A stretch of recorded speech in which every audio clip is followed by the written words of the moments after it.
Give me Vaughn. You want Vaughn?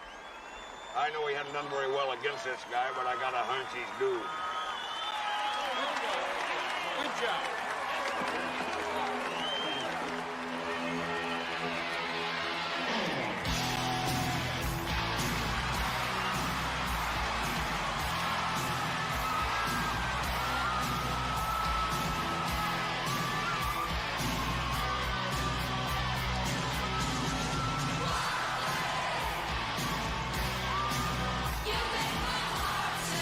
I hate this fucking song. And welcome into It's Just the Show. I'm your host, Jay Stone. And with me, as always, is Cory Champney. Oh, man, I love that song. I love that song. Man, it really gets the juices flowing, you know, but not quite like the more traditional one that we grew up with. That one's a banger.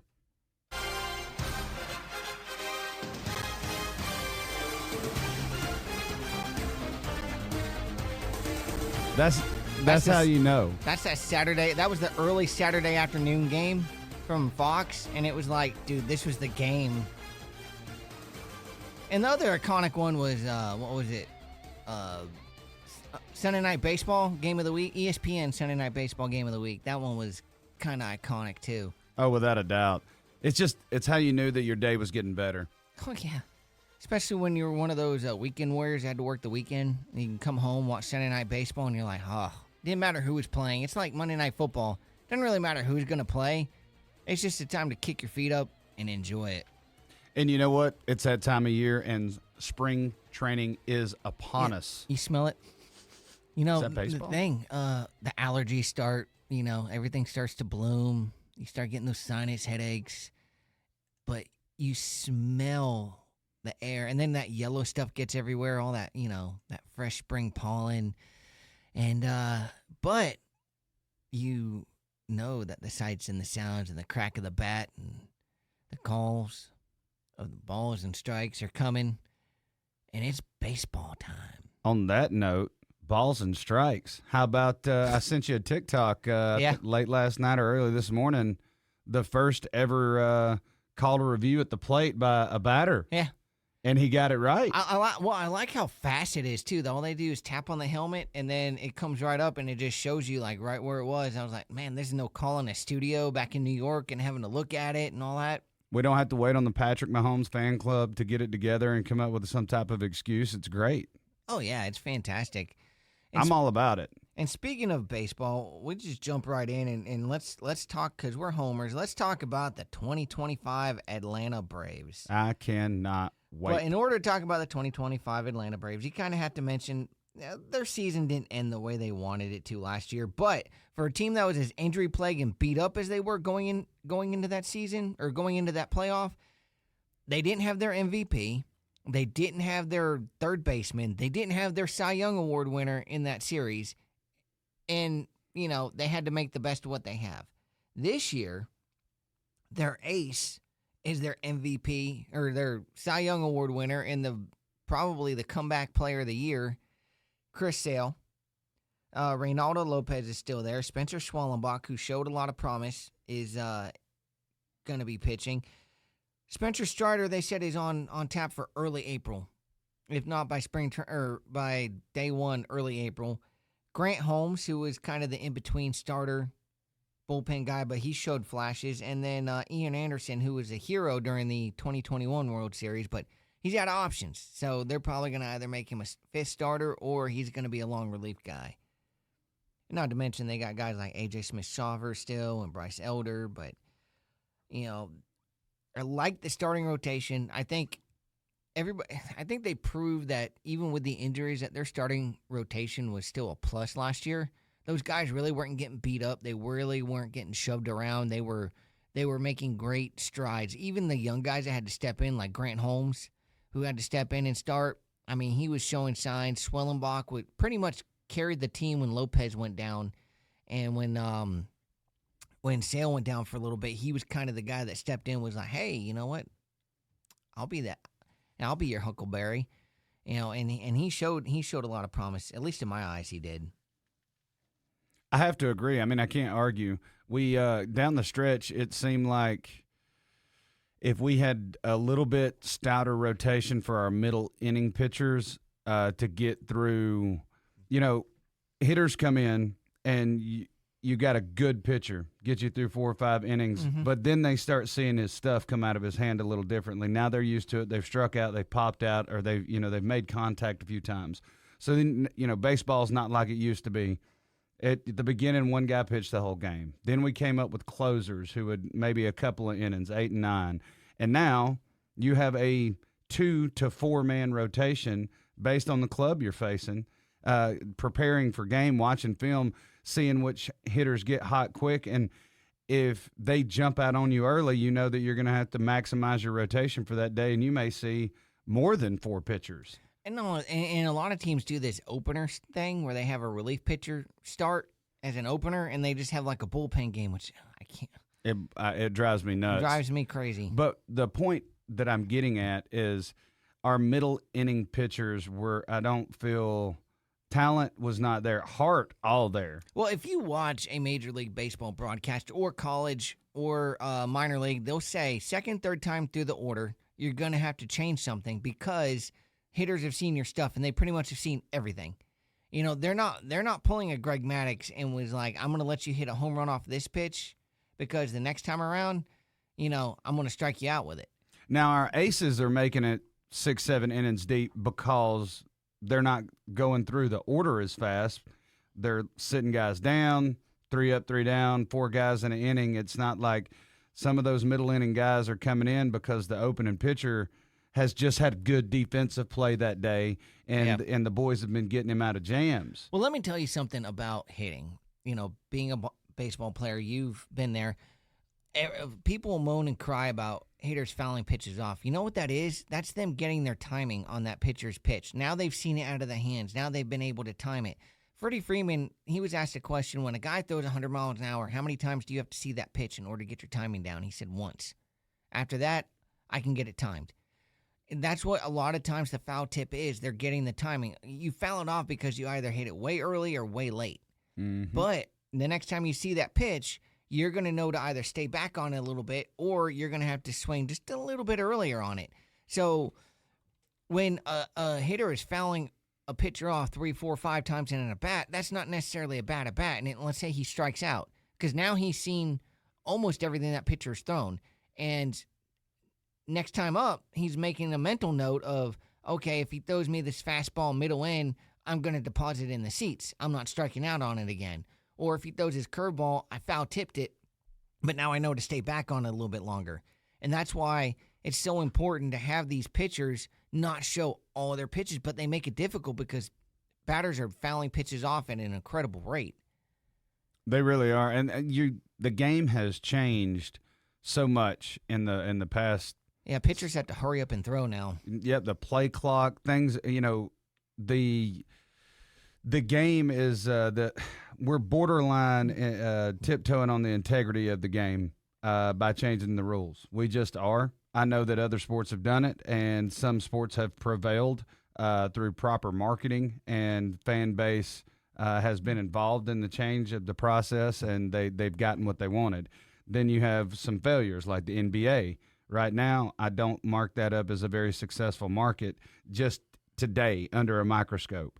The entirety of the NBA's existence, great league. Since Kobe's been gone, not so much, been on a decline.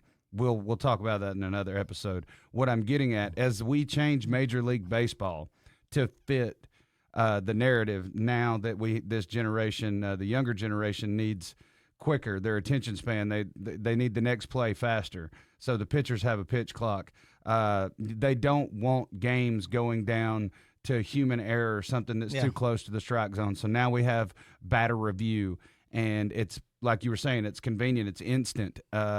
They're changing the rules, but it's only twice a game. You can only do it twice a game. Older generation, but how long is it before they change it to where? It was the bottom of the ninth, and they already used it. What I like about baseball is they're not implementing that rule this year. They're only trying it out in minor leagues and in major league, in spring training. And that's the thing about baseball. They always try stuff out in the minor leagues first. The pitch clock, that was first used in the minor leagues. The stolen base rules, that was first used in the minor leagues. The starting a batter or a runner on second base. In extra innings. That was started in the minor leagues. So the minor leagues is also like an experimental thing. And how well does it work? And how well does it fit into the game? Baseball's smart in that regard. And they've listened to their fans. We need to speed up the game. The game is too slow. Me, I love having the human element in sports. You know, I hate it when it goes against my team, but I love it when it works for my team.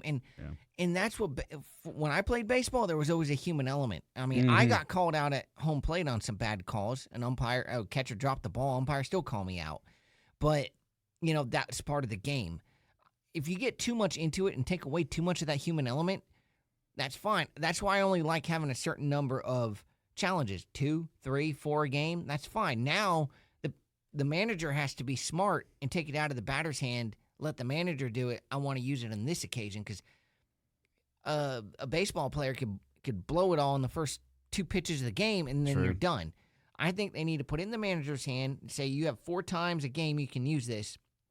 You need to wait for the right opportunity. Bases loaded on a 3-2 pitch. He calls strike 3, and it was a little bit out of the zone.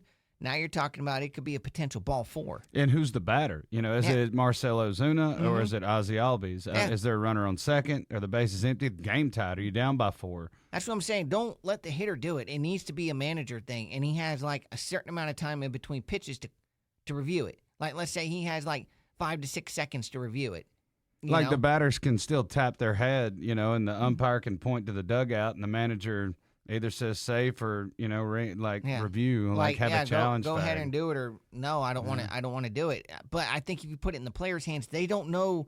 Like, a lot of players know situations, but they're not the manager. Like, they don't grasp the levity of a certain situation of when should I pinch hit for a guy, or when should I send a guy to steal, or, you know, certain situations where it would matter, because not everybody can hit the game-winning home run. Sometimes you have to manufacture a run. And for those who aren't baseball fans, what I mean by manufacturing a run, let's say you're down by 1, all right, and one of your fastest hitters walks, and he steals second. And let's say that a deep fly ball is hit, the outfielder catches it, he tags and runs to third. Now you have a situation with only 1 out. You could do a safety squeeze. You could do a hit and run. Now another fly ball gets him home. A grounder to, like, a deep grounder to short or second or first, or even a ground ball up the middle that looks like it's going to be a base hit, and the shortstop or second baseman has to dive for it. He's going to score. Or even a bunt down the first baseline. That's what I'm saying, like a safety squeeze. And you send the runner and then let him bunt it, you know, and then bam, now you've manufactured a run versus Cory goes up and just hits it as hard as he can for the fence and either hits it in the gap or hits a home run to get the run in. Yeah, and it depends on who's batting too. If, let's say, it's your number 2 hitter compared to your number 3, 4, 5 hitter, depending on who that is. If it's your number 9 hitter, who's usually going to be your weakest hitter, you might want to bunt with that dude. But if it's one of your boppers, like 1 through 5, you know, let's not do that. We're looking for the hit sign. Yep, let's swing away.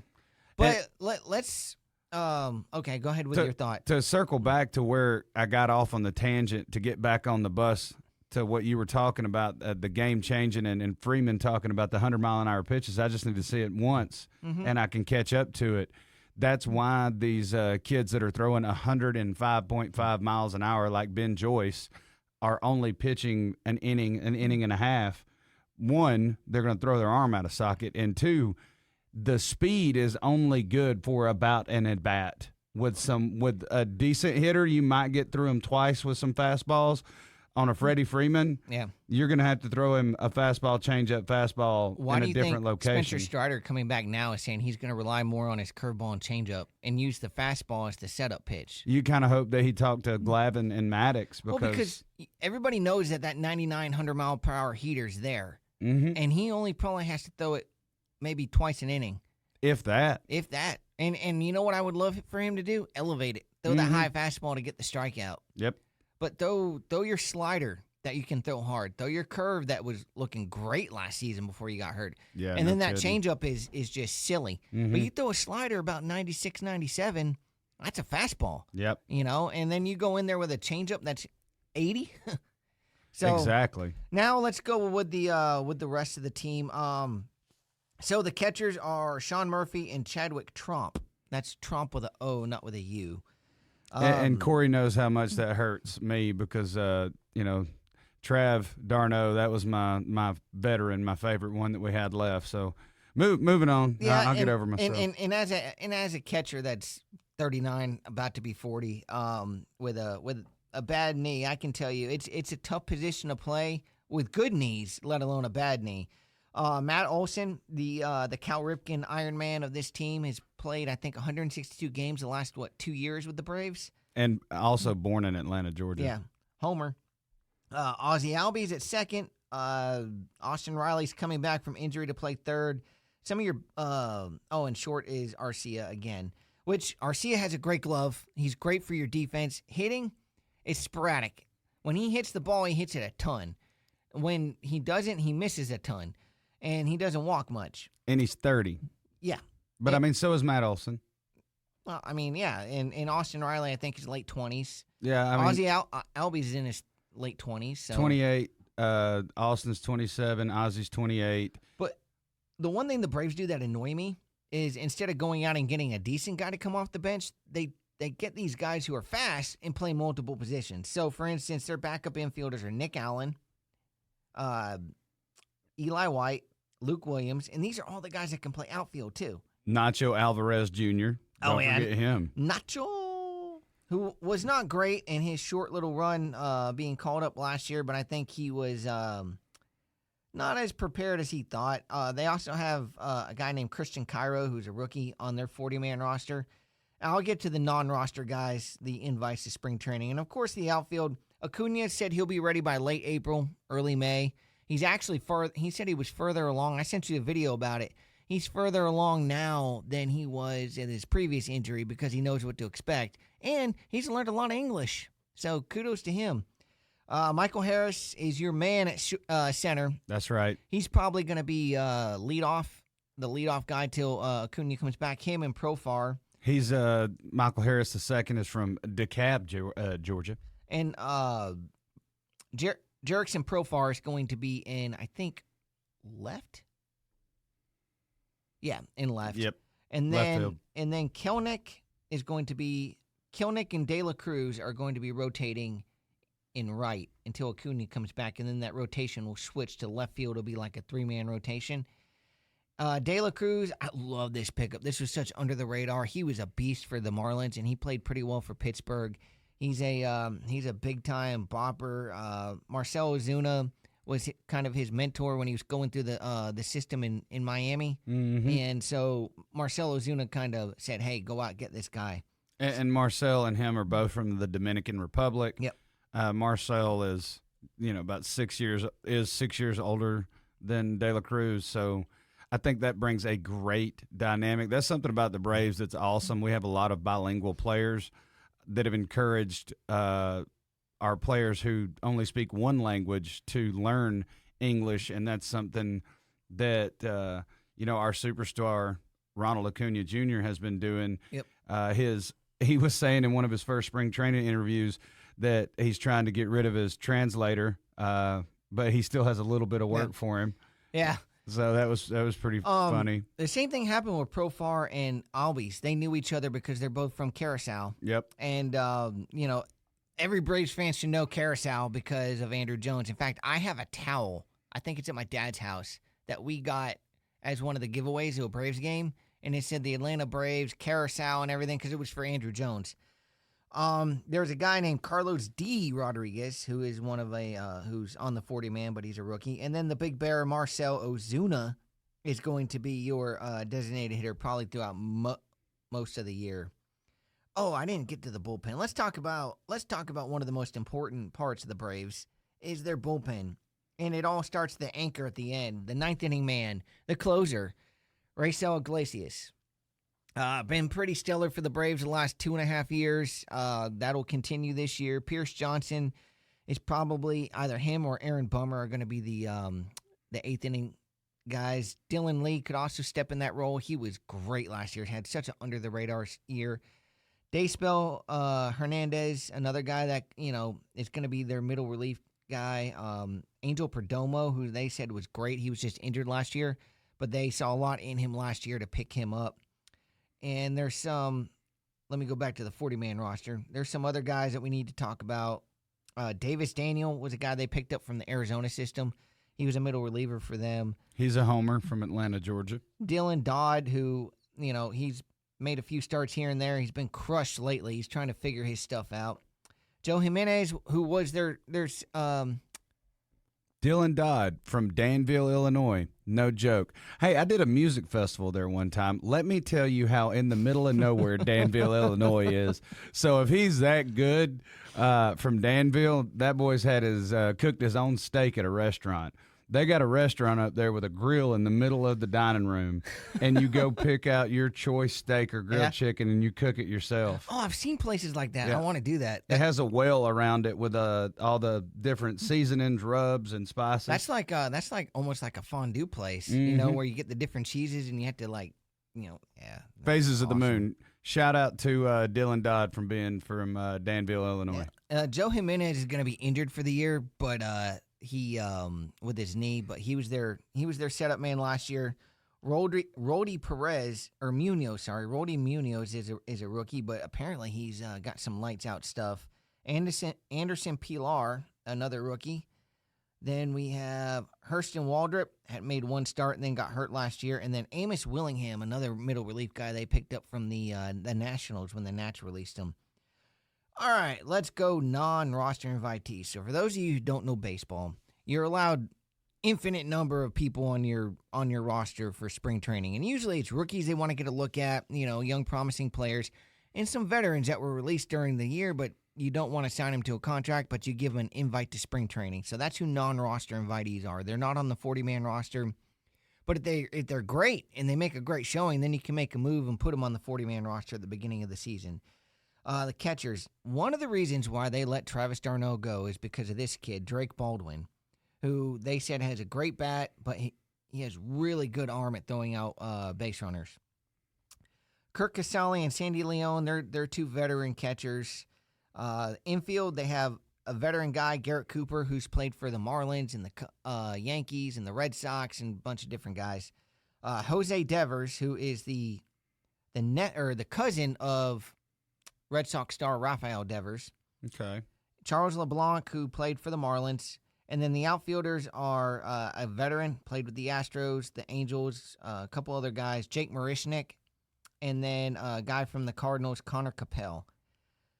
The pitching guys that they invited, a lot of veteran names: Dylan Covey, Jake Diekman, Buck Farmer, Chad Keel. Let's see, Chasen Shreve, who was originally a Brave, now he comes full circle back. Wander Suro, who, many people know as a Philly and Pirate. Jordan Weems, and then they have some younger guys like Royber Salinas, Enoli Paredes, and Eniel De Los Santos is another veteran guy who is joining them as on their non-roster staff. So that is your 2025 Atlanta Braves. And I was doing some research, ESPN, Sporting News, and all these guys are picking them to win the division, mainly based off of the strength of their pitching and their defense. They're actually ranked as one of the best defensive outfields in all of baseball, with and without Acuna. That's crazy. That's insane. I mean, it looks like the starting lineup would be opening day, starting pitcher Chris Sale. Yep. Relief pitcher Pierce Johnson, closing pitcher Raisel Iglesias, catcher Sean Murphy, first baseman Matt Olson, second base Ozzie Albies, third base Austin Riley, shortstop Orlando Arcia, left field Jurickson Profar, center fielder Michael Harris II, right fielder Jared Kelnick, and DH Marcell Ozuna. Yeah, and I think it just depends on who's pitching, because I think Kelnick is going to be used against lefties, and I think that De La Cruz will be in there against righties. But Sean Murphy's going to have a turnaround season. He was playing hurt all year last year. Yes, sir. From the very time that he swung the bat and hurt his back, he could never get his back right. And that was in April. And then he got hit in the hand, and he couldn't grip the bat all the way he wanted to. So he was dealing with the lower back issue. He was dealing with trying to grip the bat. So he said he's 100% healthy now. So we're probably going to see more of the 2023 Sean Murphy than the 2024 Sean Murphy. And if that's the case, I'm okay with it. I don't know how I feel about Chadwick Tromp. He doesn't really do much for me. I think Drake Baldwin might actually leapfrog over him as the backup catcher, having the young guy. But I think this team is more prepared for injuries than last year's team would be, especially with the outfield depth that they have now, especially with some of the infield depth that they have, especially the younger players. And a lot of these guys on the non-roster invitees list, a lot of them are going to sign minor league deals. They're going to have them sign minor league deals. And now you have veteran guys down in AAA that can step up and play if needed. So I think this team is going to be much better than last year's. And then when you get Strider and Acuna back, watch out, National League, because they're coming for you. That's right. I hope by quite a bit of games. Yeah, I'm the Phillies are getting older. They really haven't done much this offseason. I don't think they will. I think they're fine. They think they're fine, but they're aging. Schwarber isn't getting younger neither. It's Harper or Castellanos. They're aging. Real Muto is like almost a mid-30s catcher. So his timeline is waning. Yeah, their window's closing. So they're going to probably make a run at us for sure. Oh, I mean, with Wheeler and Nola as their pitchers, they're going to make a run. But another team, the Mets, they went out and they got Juan Soto to go along with Pete Alonso and Francisco Larry. What's his name? Lindor. But they didn't do anything to their pitching staff. And as much as that lineup is fearsome, that lineup still strikes out a lot. Soto doesn't, but the other guys do. And their pitching, they didn't do much to their starting pitching.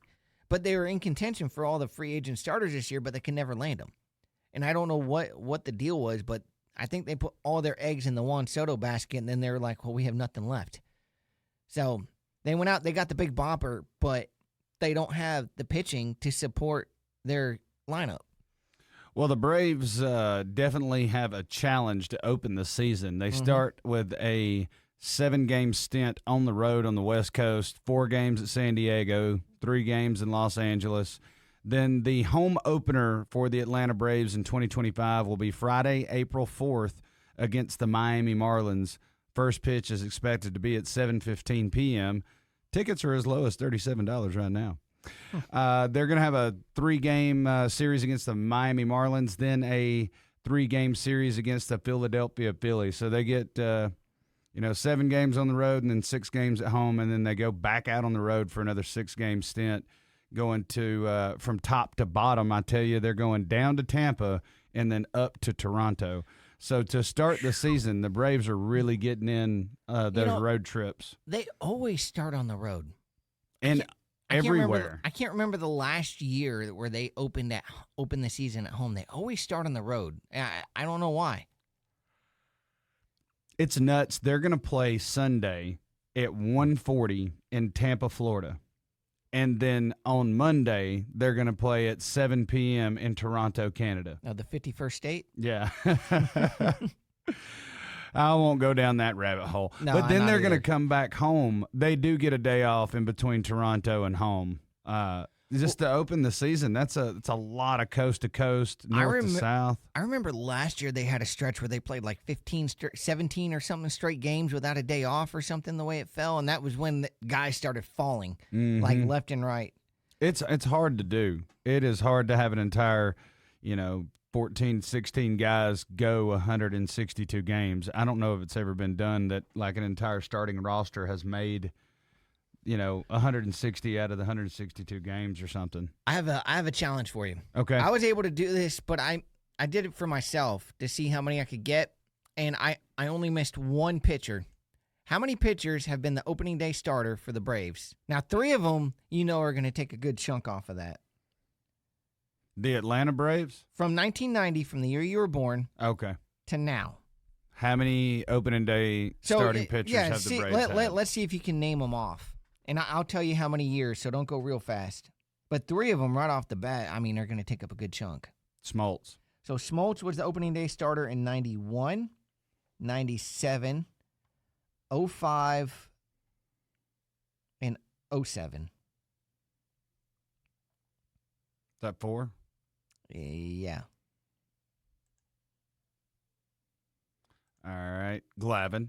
All right. Glavine was in 1990, 1999, 2002, and that's it. All right. So now I'm at 7. Maddox. Okay. Maddox was from 1993 to 96, so that's 4 seasons. Then 98, 11, 12, 2000, 2003. 14. Okay. All right. So you got the 90s pretty much covered. You're all the way up to about 2004 right now. Okay. And this wasn't the pitcher I got. I got this guy. There's another one that I did not get. Did Chris Sale pitch on opening day or Strider? Strider did. So you got Strider. that one. That's 2024. There's a guy that they just lost in free agency. I can see his face. They can have mustaches now. In New York. Yeah. Yeah. Think of My God. Think of fried chicken. It's spelled the same way. Max Fried. Yep. That was 3 years, 21, 22, and 23. 17. I got 18 of them. Then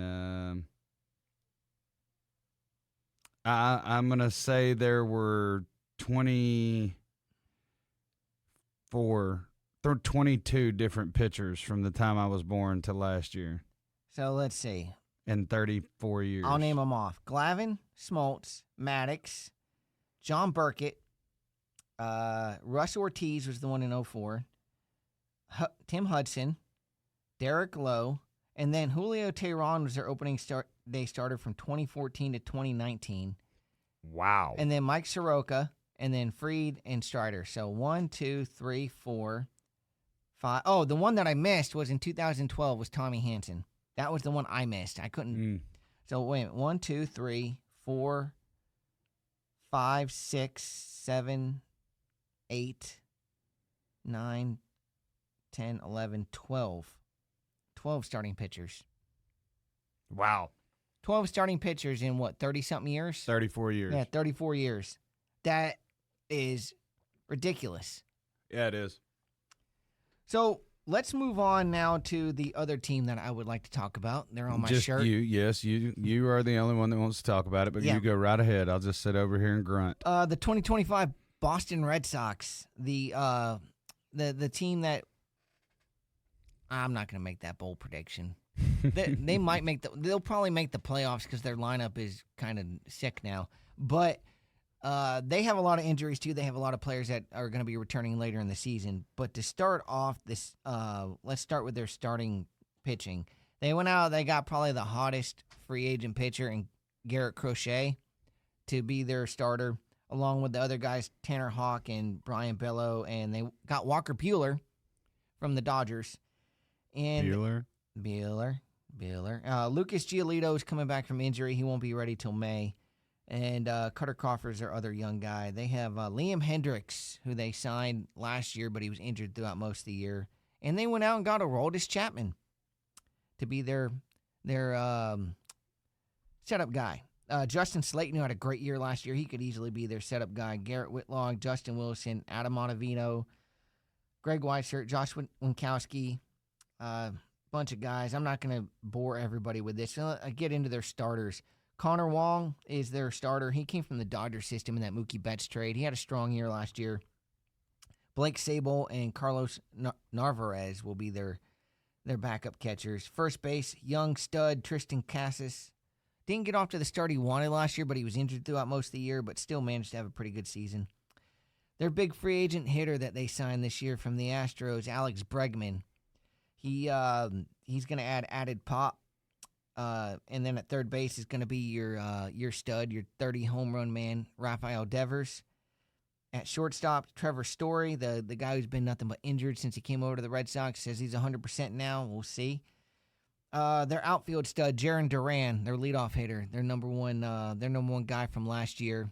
He's going to be their starting left fielder. Citadine Rafaela was their star young player last year, and Wilyer Abreu is in the outfield. Their designated hitter is going to be Masataka Yoshida. And they have one of the best minor league systems in baseball. They got young guys like Roman Anthony, and they have why can't I think of them? They have a couple other guys, Christian Campbell, guys like that are going to be Marcelo Mayer, who are on the fast track. Their bench, they have Speedy David Hamilton, who plays outfield and infield, Romy Gonzalez, Vaughn Grissom, who is not what they panned out. No, that Chris Sale trade was a steal for the Braves. I'm not going to lie. Rob Refsnyder, and I mean, that's pretty much it. They're non-roster guys. Let's see if there's anybody worth noting on their non-roster. Not really. Other than, what's his name? He plays in the NBA. His last name, Thompson. What's his? Clay. Clay Thompson. His brother, Trace Thompson, is one of their non-roster invitees. Other than that, I mean, the Red Sox, they're going to have a pretty stout lineup. But their pitching depends on if Giolito can come back in enough time. Depends on if, what they come up with. But they're going to be a good hitting team without a shadow of a doubt. It's just their pitching is, much like the Mets, is going to be a little suspect. But they went out, they got Walker Buehler, who's coming off an injured year. But if he returns to form like he did with the Dodgers, he's going to be he'll be a good 2 or 3 guy for him. Crochet is the guy that they're expecting to be the next stud guy for them. So hopefully that'll pan out for them. I hope so. It's not baseball without the Red Sox or Braves in the playoffs. When people say Bregman, when you said Bregman, I was like, Lance Berkman's still playing? No. That's what went through my head. I was like, no way, that dude is like 50. I don't know why that's where my mind went. It's been a long day. We were talking off air about that. Yeah. I did the same thing with the Red Sox I did for the Braves, naming all their opening day starters. I think I missed 2. Yeah. But, I had to go down to 88 because of this one guy named Roger Clemens, who was their opening day starter from 88 to 94. And then they had, and again in 96. And then they had Aaron Seeley and Tom Gordon in between that. But then they had Pedro from 98 to 2004, and David Wells, and then Kurt Schilling for 2 years, Matsuzaka, Josh Beckett, John Lester, Clay Buchholz, David Price, Rick Porcello, Chris Sale for 2 years, Nate Eovaldi, Chris Kluber, and Bello. So they've had 1, 2, 3, 4, 5, 6, 7, 8, 9, 10, 11, 12, 13, 14, 15, 16 starting pitchers. So 4 more than the Braves. Huh. And, the one thing I love about spring training is getting to see the guys that are going to be the up-and-comers play. And there's always a surprise, too. Like, there's always a guy they bring in that's non-roster, or there's always a guy that's, maybe not the top prospect, but all of a sudden he just destroys everything he sees and or strikes out everybody he sees, and he makes the 40-man roster. That's happened before. Like, he's not one of their top 10 prospects, and he just blasts through spring training, and they're like, where'd this kid come from? That's nuts. There's not one single player on the Red Sox from Boston. I know. From Massachusetts. Yeah, the closest one is a guy from New York, Bayshore, New York. Yeah. Greg Weissert. Yeah, Greg Weissert. Yeah, they got him out of the Yankee system too. But they got more players from Georgia than they do Massachusetts. Yeah, there's no New England guys up there. I didn't expect it because it's kind of a culture up there. It is, but you'd be surprised at the amount of guys that played Major League Baseball from Massachusetts. I mean, they're out there, but a lot of it is because of the reputation of the Cape Cod League and stuff like that up there. And a lot of that is not, I mean, you have to think up north is football is big up there in high school, but baseball and hockey are the 2 top sports up there. Hey, what happened to that catcher you guys had with the big red beard, looked like a leprechaun? Oh, Vasquez? I guess. Christian Vasquez, he's on the Twins. We traded him. He's a good one. Yeah, I mean, Boston's fun to watch. Like I'll never forget 04. Oh yeah. You know, 04, but then they went back in 07 and then 13, and then they beat the Dodgers in 18. But I'll forget those. Yeah.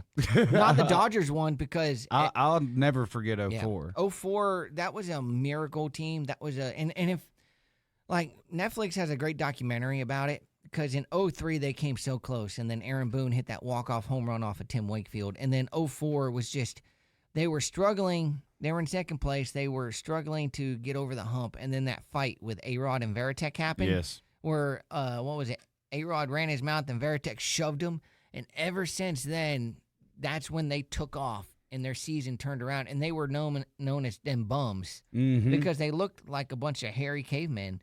They were the anti-Yankees. They had the long hair and the beard. And between Veritek and Johnny Damon and a bunch of different guys on that team. Johnny Damon. Kevin Millar. Which one was the one with the shaggy black hair? Johnny Damon, the center fielder. Yeah. The one that they said looked like Jesus. Yeah. Yeah. He was intimidating at the plate, though. Yeah. For a leadoff hitter? Yeah. He had a lot of pop in his bat for a leadoff hitter. And Jason Veritek, that was a big dude. Yeah. From, he played ball at Georgia Tech. I did not know that. Yep. Him and Noma Garcia Pie, they played baseball at Georgia Tech. Georgia Tech was a big baseball school back in the 90s and early 2000s. Yeah, he went to Lake Brantley High School in Rochester, Michigan. Yep. And then he played college ball at the Georgia Tech. Institute of Technology. Gesundheit. Hey, speaking of D. Moore, let's talk just for a second because it's exciting. I thought I'd slip this in here because it's not relevant to any of the 3 topics we're talking about tonight. Habersham Central Raiders in the Northeast Georgia area, the high school, has made the Elite 8 in basketball for the first time in school history. Yep. It's been since the early 70s that the school's been existing because it started out, the South Habersham High School and North Habersham High School, and then the road system got better, so they put one high school in the middle to help with resources. Anyway, that's 60-plus years, never been this far, so they're hosting the Elite 8 this coming Wednesday, February 26th at 7 p.m. If you can't be there, tune in on 107.7 The Breeze FM. And if you're not in the Northeast Georgia area, you can get 107.7 The Breeze on the app. We got an app. And on the App Store, Google or Play Store, doesn't matter. iPhones, Androids, it's compatible with all of the new technology. Or you can go to 1077thebreeze.com and listen on your laptop or desktop computer. Check those guys out, show them some support. A lot of scholarship offers been thrown those guys' ways. This group has 7 seniors, so I'm not saying it's a one-and-done program or anything like that, but if they were going to hang a banner, it would be this year. I remember that the basketball team, I think it was my sophomore, junior year, they went to the Final Four for Georgia, and it was an exciting thing, and we haven't had a group like that since. I know a couple of them that were in my grade. One of them's coaching high school basketball up in like the Pigeon Forge area and stuff like that, and we had another guy that was in my grade that had the points record for a long time. It was broken, but yeah, man, it's exciting, especially when your high school, your alma mater does really, really well. You know, I don't have much to cheer about with my college alma mater, but, you know, when it comes to high school, I guess I live most of my life in the South. It's a bigger deal with the high schools than it really is the colleges. But, yeah, it's an exciting thing, and good for those boys. You know, if this is the only thing they do in their life, you know, sports-related, the best thing that they can talk about for the rest of their life. Absolutely. They'd be like Uncle Rico. Put me in the state championship, we would have won the game. You know, it's crazy. I hate to foreshadow or project anything, but out of the last 8 teams, 4 of the teams are from 2 different regions. So the number 1 and number 2 seed from Region 4 and the number 1 and number 2 seed from Region 8 are 4 of the last 8 teams, and 4's playing 8 in their bracket and our bracket. So we're playing Tri-Cities, and Winder Barrow, who's in our region, is playing the number 2 behind Tri-City, or the number 1 in front of Tri-Cities, Woodward Academy. Yeah. So it's like Region 8 versus Region 4 to get to the Final Four. And in those 4 teams, there's double-digit D1 scholarship offers. And wow. I was just daydreaming the other night, getting ready for bed after we won our first ever Sweet 16 game in school history. And I was like, wouldn't that be something to make the Final Four? And also at the Final Four is another team from our region, kids from our area. It just means more when they're from down the street. And there's potential we could see them in the state championship if they win their way out, and so do we. You know what I love about this team calling the game and keeping up with them? I got to call. I was fortunate enough to call a game. These kids, they're the underdog, and they love being the underdog because no one expected them to play this well in the tournament. They knew that they're gonna have a good showing, but they never expected them to play as well as they're playing. That's a fact, and it's one thing to beat another team that's really good and beat them early in the season. Everybody can make excuses about early in the season, and we beat them early in the season at home. And then late in the season, when everybody's in full stride, we went down there and they beat us. The region tournament rolls around, and they had to come back up here, and we beat them again. And beating a team 2 out of 3 times in the regular season that has multiple D1 athletes on the starting 5 and coming off the bench, it says volumes about where this program is and where it's headed, because it's not just about showing up and running plays. You've got to have the mental fortitude that when you're down, basketball comes in waves. It's a game that goes and you score in bunches, and then you get cold. It's just part of it. And then you got to rally the troops. You got to stay focused, play defense. It's funny because baseball is almost the same way. You can score a bunch of runs in the first 3 innings and then do nothing the rest of the game. But I feel that just because you have a bunch of Division I athletes doesn't mean anything. They can Division I these nuts. Yeah. You know what I'm saying? It's all about, because sometimes those kids are like, I already got my scholarship. I'm not going to go full force and hurt myself. Bingo. And Habersham has nothing to lose. Exactly. They have everything to play for and nothing to lose. Mm-hmm. And it's like Taylor Jackson said today, a Habersham Central alumni, you never know what group of kids are going to show up on a Friday night at 7 o'clock. You got 15 to 18-year-olds, could have failed a math test. Girlfriend could have broke up with them. Mom could be sick. They could be sick. They could have had to work a job last night and didn't get a bunch of sleep. You never know. They could have all the worries in the world and not show up. And I can tell you, the last time we played Winder in the championship game, the region championship game, one of their best players fouled out in the third quarter. And it just looked like the whole time his head wasn't in the game. He left the game with 2 points. Freaking idiot. God. So, congratulations, Habersham Central Raiders. We are going to be calling some baseball games together for the Habersham Central Raiders baseball team. So hopefully they have an awesome season. Hopefully we're the good luck charm that brings it all together for them. But real quick, let's wrap up this show.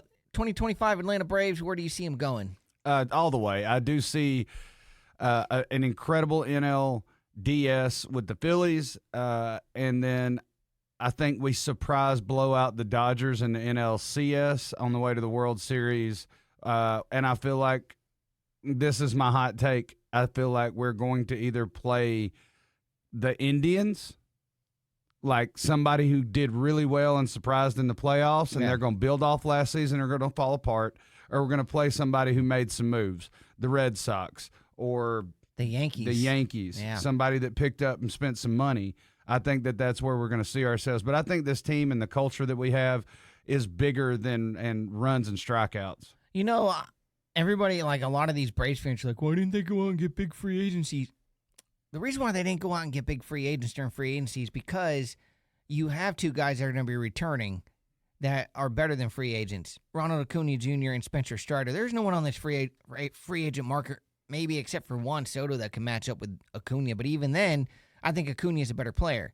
And I don't think the Acuna that returned in 2022 is going to be the same Acuna that returns in 2025. I think he knows how to recover from that knee injury. I don't think he was fully recovered in 22.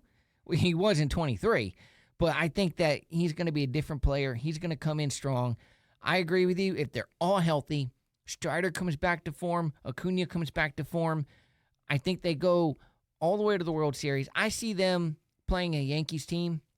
And when it comes to the Yankees and Dodgers, I have this message for you. Money might buy you happiness, but it doesn't buy you World Series rings. Agreed. Maybe one. I mean, the Dodgers have won, but how many times have they been to the World Series the last couple of years? I mean, come on. So with that, I like the Red Sox making the playoffs. I don't think they have enough to be in the World Series yet, but you never know. I mean, that 2021 team surprised a lot of people when they went to the ALCS. So, and they lost to the Astros, but they took them 6 games. So that was a surprising team no one expected. So I think we put a nice little bow on this. Let's get ready for some baseball come April. And Yep. I'm excited. I know you're excited. Oh, yeah. It's hard to compete with football, but baseball does a great job. You know it? You know what happens, though? Like, from March to April, my hand just keeps doing this symbol like I'm chopping something. And with that, we're going to chop this episode down and out. And we're going to chop away. And hopefully the Braves will start chomping the competition and tomahawk chop their way right into the World Series. Amen. You know, I mean, one could only hope that that's what ends up happening. That'll do it. Thanks for listening to It's Just a Show. We'll see you guys next time.